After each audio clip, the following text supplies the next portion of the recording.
Hey guys, in today's video, we're going to talk about a popular topic, which is the US-China trade war. To cover this, I brought on a friend of mine, Gary Huang. How's it going, man? Oh, thanks so much for having me back, Greg, and thanks to the Jungle Scout team. Always a pleasure to share some of my perspectives, and hopefully it's going to be valuable for our audiences as well. So today, I thought that it will be valuable for us to learn a little bit about the U.S.-China trade war and also the impact on your Amazon business and what you can do to protect your business. So first things first, where are we now? Basically, I like to think of this trade war as like two elephants fighting. And then, as the saying goes, when two elephants fight, it's everybody else in the jungle that gets hurt, right? So like everybody else, that includes, you, me, Greg, and all the other Amazon sellers. So we're getting affected by potentially higher tariffs. And not only that, also the US consumers may need to foot the bill in higher prices for these products. So as of right now, both US and China trade officials are still negotiating. White House officials have said that they are not satisfied yet in the trade talks. And the Chinese side reportedly said that the fruit is not yet ripe for the picking. So how this will play out could be a couple of scenarios. On one hand, the tariffs could stay, and this could be the new normal with the higher tariffs, or they could reach a resolution within the next couple of weeks, within the next 4 weeks. And I'm not a political pundit, so I'm not going to play one here today. So let's focus on the impact on Amazon sellers. All right. But before we do that, I find that it's always smart to look at what the big players in this space are doing. The Nikes, the Walmarts, and the billion-dollar corporations. So first observation is that these big companies, they've actually been shifting their production out of China since 2014, since 5 years ago. Okay, so many of them have, seen the writing on the wall. They've implemented what they call a China plus one strategy. So it could be sourcing from China plus the Vietnam, plus India or Cambodia, etc. But on the other hand, they cannot get out of China entirely because you simply can't replace everything that China makes. It's just way too broad and too diverse. For example, looking at a Nike, for example, Nike as of now produces most of their shoes and most of their apparel outside of China. So this includes in Vietnam and in India and other countries that we will look at. And similarly, Walmart has reportedly instituted rules that a portion of their supply chain must be out of China. However, one key difference between a big player like a Nike and a Walmart and an Amazon seller is like the big players, they have whole teams, to source, to do the due diligence, to visit the suppliers in foreign countries. So this is a level of complexity and sophistication that most Amazon sellers like you and me, even if you're a seven-figure seller, we probably don't have the wherewithal to do something like that. So as an Amazon seller, my recommendation is number one, first check if your products are affected by the tariffs. Because in many cases, and with many products, including ones that I'm selling on Amazon, they may not be affected by the tariffs. So if yours are not affected, you may be safe for now. And if you're not sure whether or not your products are affected, I prepared a cheat sheet that walks you through the process, how you can actually check if your products are affected by the 25% tariff or the 10% tariff. Number two, if your products are affected, I recommend shifting your price sensitive and your less time sensitive products out of China first. Why is that? Why don't you shift everything? First of all, not all products can be made away from China. But secondly, it will be much more work to source from a new country and to manage the whole supply chain in order to do that. So by now, you're probably thinking, how much can I really save, sourcing away from China, sourcing from a Vietnam, from an India or a Mexico versus China. So I've actually prepared a short case study for you guys to help you kind of visualize how much money that you can save potentially sourcing from these different countries. So I spoke with my good friend, Dan Krasenstein, who's a supply chain expert. and he leads his company's sourcing team. They source industrial packaging and big bags for a major U.S. corporation, and then he's been in China, I believe, about 20 years. So he's sourced his products from China, but due to labor cost increases, environmental regulations we saw starting from a couple years ago, and the more recent trade tariffs, he began sourcing their products away from China to Vietnam and to India. Here's how the labor cost breakdown looks like with China compared to Vietnam and India. Granted, this is for his company's niche product, their industrial big bag packages, and your mileage will vary obviously depending on your product. But after taking into account worker wages and productivity in these countries, he was able to get a 37% cost savings sourcing from India compared to China. Okay, and in Vietnam, he was able to get an 11% cost savings compared to China. And also, not on the chart, sourcing from Mexico, he found that costs will be higher than China, higher than Vietnam, and higher than India. Okay, so again, this is only one example, but we can take away from this case study to better understand what type of cost savings one can expect sourcing away from China. Let's start with Vietnam. So, sourcing from Vietnam has become a hot topic during the trade war. Some people even say that Vietnam is the real winner from the US China trade war. And Vietnam is China's neighbor to the south, and its lower labor costs are its primary advantage. Some of the key products being manufactured there include apparel, textiles, footwear, some baby accessories, and also wooden products like pencils. But on the other hand, there are several disadvantages because Vietnam does not have the lengthy manufacturing track record that China has. The quality of the product tends to be lower in Vietnam compared to China. Okay, so that's number one. Number two, in terms of worker productivity, it's lower than in China. This is due to less experience, less technology available as well. And also in terms of the work schedule, it's actually shorter in Vietnam than in China. Okay. And number three, and this is a big one as well, the supply chain in Vietnam is not as complete as in China.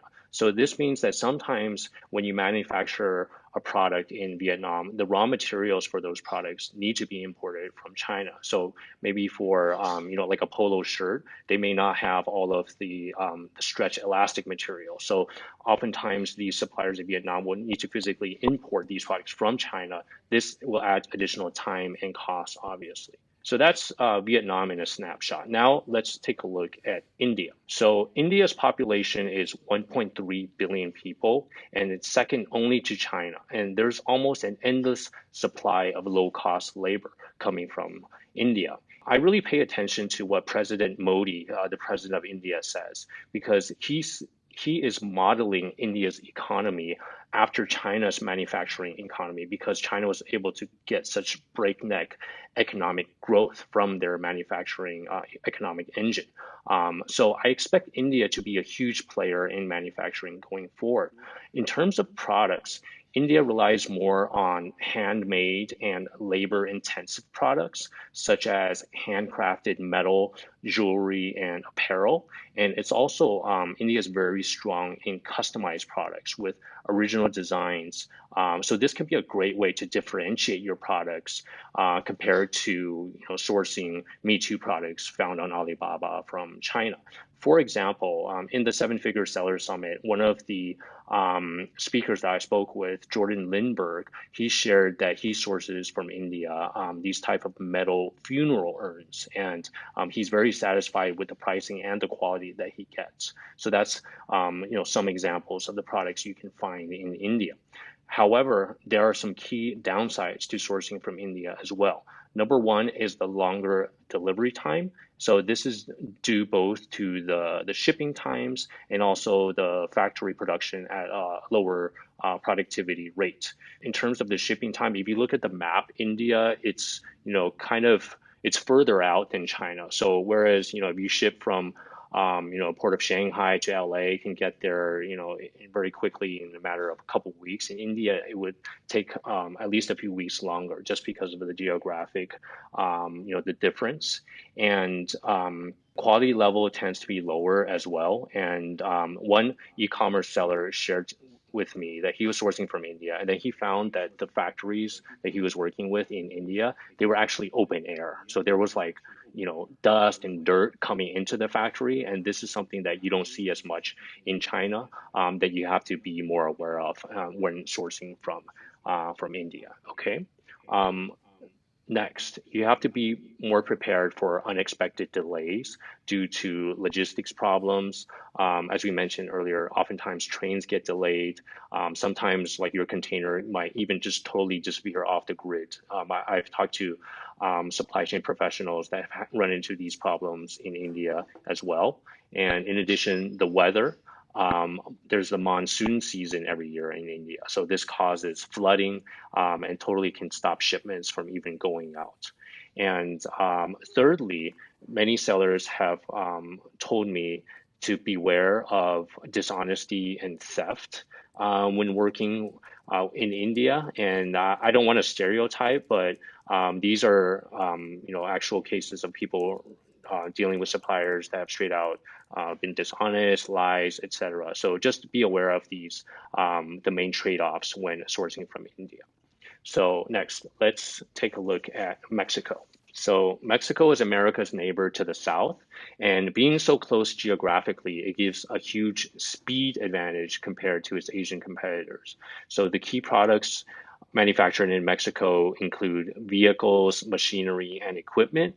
But I see less consumer products being manufactured here. And for example, the products that most Amazon sellers would look for. In Mexico, being so close means that if planned properly, one can place smaller orders since they can be replenished more quickly. So that means you don't have to, place a 3-month inventory order as you do from China.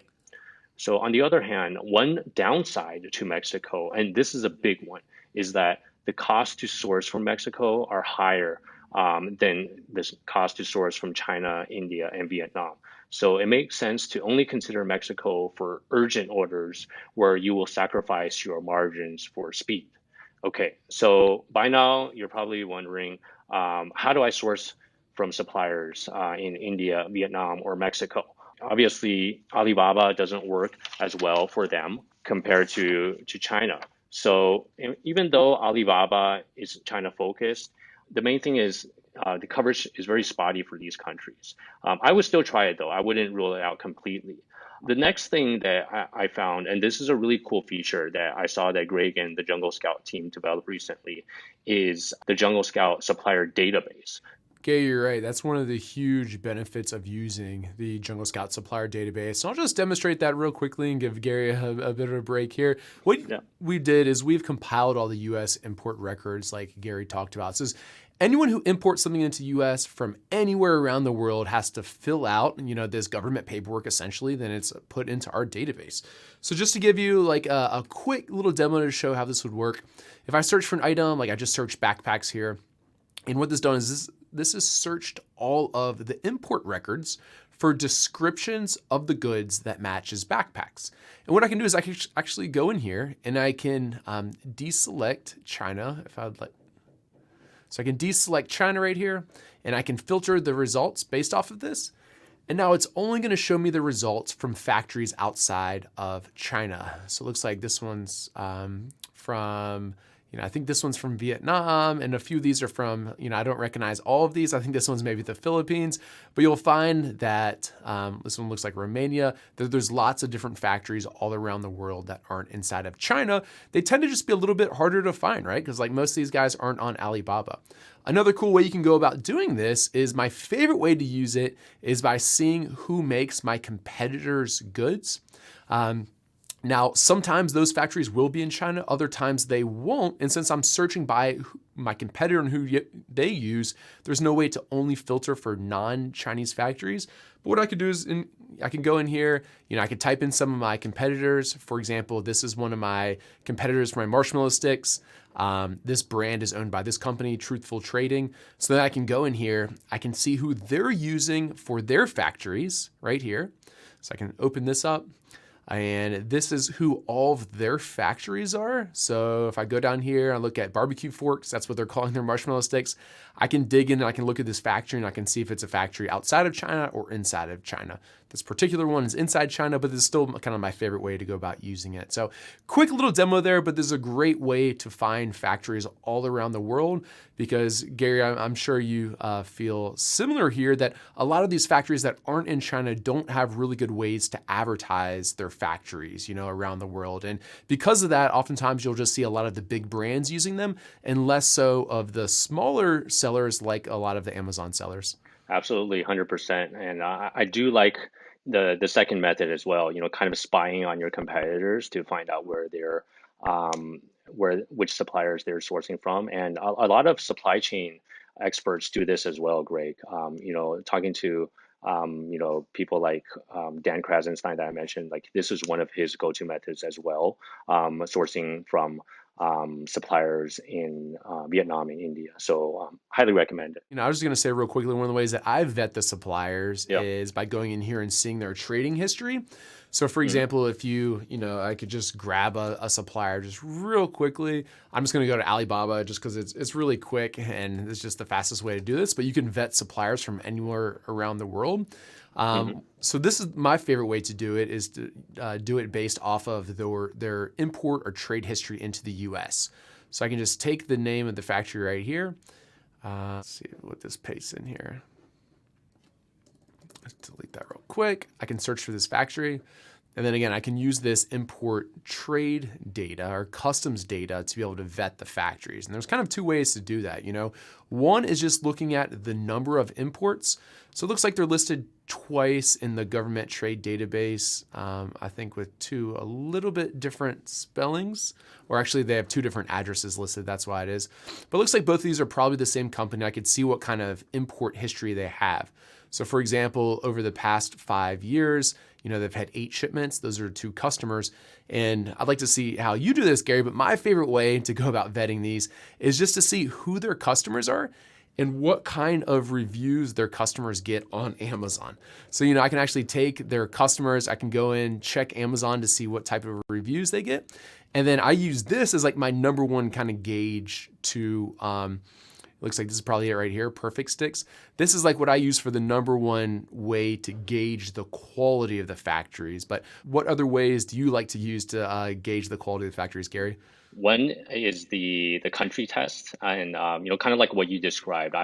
When vetting these suppliers, I like to see what countries they're exporting to. So if we're looking at a supplier from Vietnam, if they're exporting to the U.S., and also if they're exporting to major players like a Walmart, because Walmart has very high quality standards. Probably they can manufacture products, up to my standard. On the other hand, I like to call it the country test. On the other hand, if they're exporting to more developing countries or markets like Africa, then I would kind of think twice before signing up with them because their quality level would be maybe a little lower as well. In addition, when trying to source suppliers away from China, I also highly recommend going physically to attend trade shows. So this is a great way to meet suppliers in person, and you can kind of kick the tires. You can see the samples right away, and you can either go to trade shows in the foreign countries such as India, or you can even attend trade shows in your home country. So for example, in the U.S., there's various trade shows in Vegas, in New York, and I really like the industry specific ones. So I know of 7-figure sellers that actually found their Indian supplier at a trade show in the US. And finally, in terms of the last tip to source from qualified suppliers away from China, I recommend finding a local partner from that country as well. Because oftentimes that partner, whether it's a sourcing agent or just someone that you know and trust, they may be able to help you with the local know-how, the business etiquette, and they probably have the local network that beyond what you can find yourself to help you fast track the sourcing process. Okay. So I know we covered a lot today, Greg. I just like to sum it up with four best practices that I'd like to leave everybody with. So number one, again, in terms of choosing which products to source, I would start with the most price sensitive and the less time sensitive items first, because generally it's going to have a longer lead time to source from these new countries compared to China. And number two, never forget to sample and inspect, okay? Because the quality level may be lower, even if they're already, manufacturing for your competitor. Never forget to sample and to inspect. And then third, 80/20 rule, finding suppliers. Use the country test as what Greg and I were talking about, and also check the Jungle Scout supplier database for initial, quick screening to find these suppliers.